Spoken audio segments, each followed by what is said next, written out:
Selamat pagi Pak. Atas Mas Bapak siapa namanya Pak? Arifin. Pak Arifin. Ini kami dari SMA 1 Tuban di kelas IPS 2 mau bertanya-tanya sedikit tentang budidaya ikan. Iya.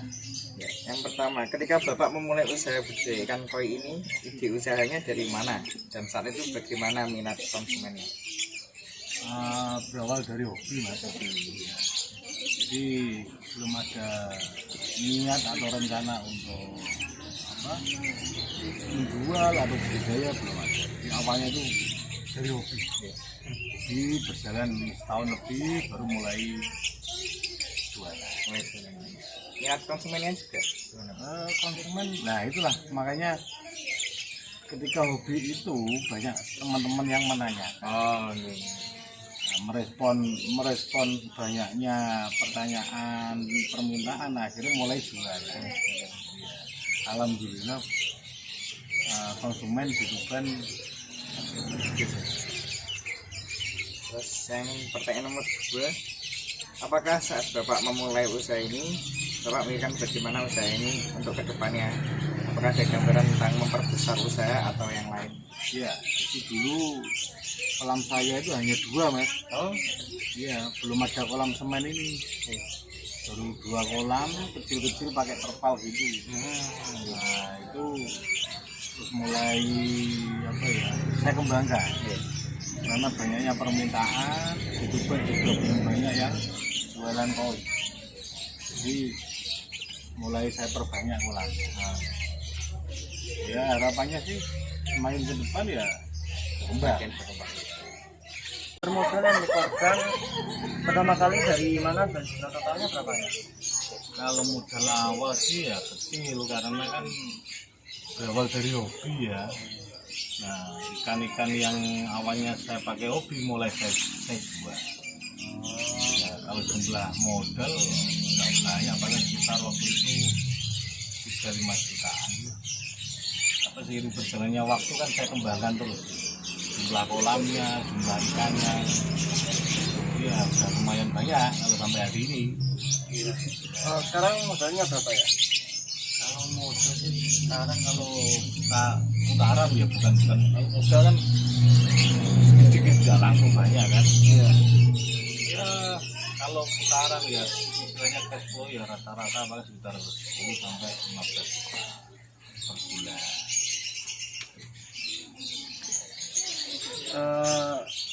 Pada awalnya untuk usaha pertamanya Bapak itu, Bapak sudah memiliki pekerjaan atau Ya.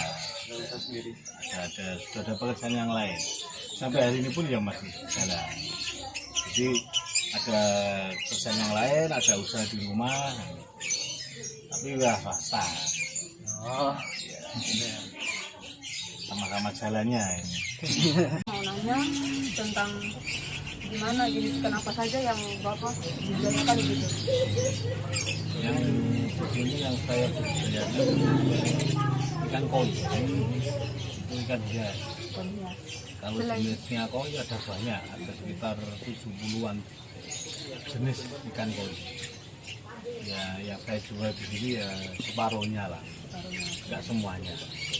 Keuntungan atau penghasilan ikan kotor yang diperoleh per hari kira-kira Saya biasanya ngitungnya per bulan. per bulan. Jadi ngitung bukuannya itu bulanan saya, bukan harian. Karena kadang-kadang kan sehari ada yang beli, kadang-kadang rame kayak pas hari Sabtu Minggu gini rame, kadang-kadang pas hari kerja gitu begini. Ya per bulan paling sekitar 10-15 juta. Enggak mesti. Tapi kisarannya itu. Ya, sesuai dengan yang Bapak konsumsi gitu ya, ikan enggak orang beli, tapi sesuai dengan yang ada gitu. Tentang keuntungan bersih atau keuntungan kotor. Kalau keuntungan kotornya 10 sampai 15 juta.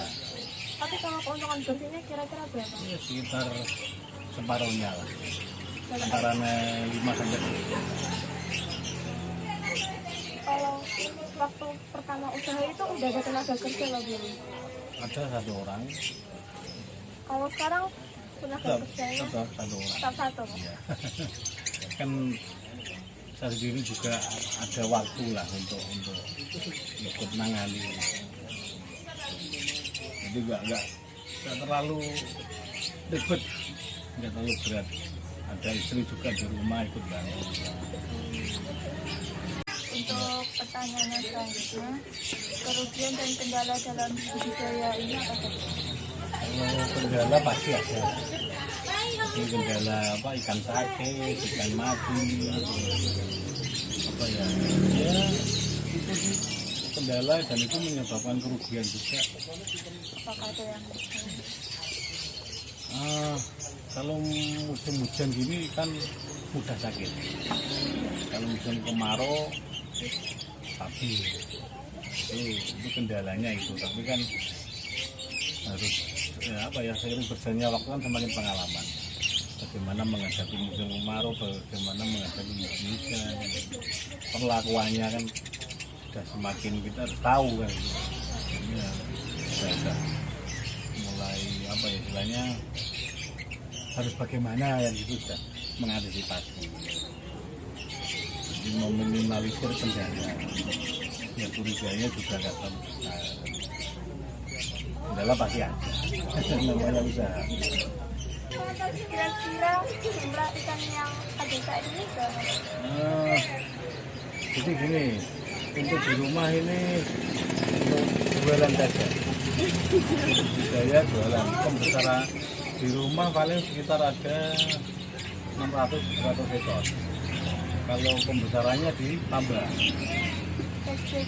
Iya, jadi di rumah ini hanya untuk jualan, untuk karantina. Kalau untuk pembesarannya itu ditambah. Sekarang saya lagi ada sekitar 7.000 ekor. Ditambah ya. Iya. Kalau di rumah paling 500-600 ekor berapa? Mesti yang untuk dijual. Iya. Tapi habis ngambil lagi. Karena kalau di rumah ikan nggak pertumbuhannya nggak bagus. Makasih, Pak. Sama-sama.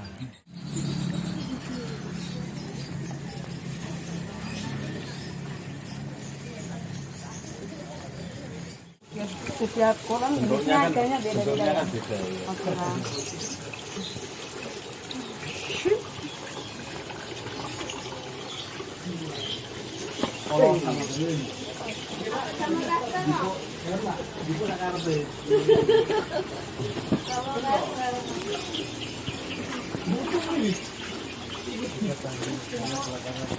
Boleh tahu pemasaran itu gimana? Pemasaran saya offline maupun online.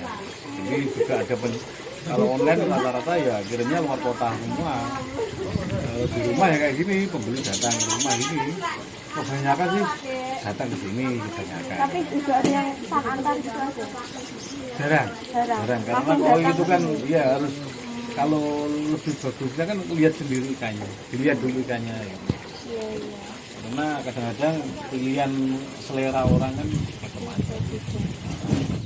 Pak, boleh tahu Bapak berbagi tips sedikit tentang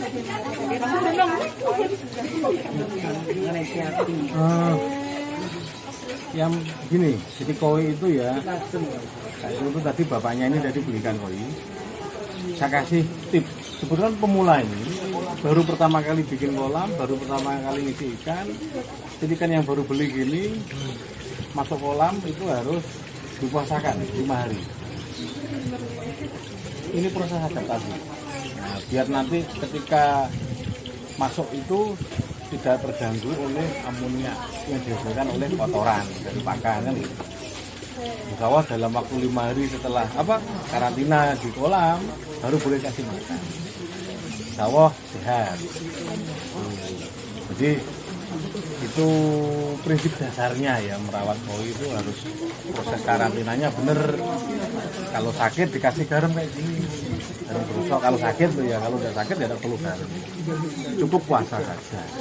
Beda kayak manusia, sakit harus makan, puasa mati. Kalau ikan koi kasih makan mati, iya baru puasa. Pokoknya ya 5 hari sampai 7 hari lah. Tuh, itu salah satu tipsnya itu. pemula ya. Nanti kalau masalah merawat ikan, bagaimana ikan bisa cepat gede, warna ikan harus bisa bagus, itu kan proses belajarnya panjang. Jadi merawat ikan koi itu proses belajarnya pelan-pelan, sedikit-sedikit. Harus sering-sering tanya, ada yang sudah pengalaman. Iya, kalau malu bertanya nanti bermasalah, bingung malah.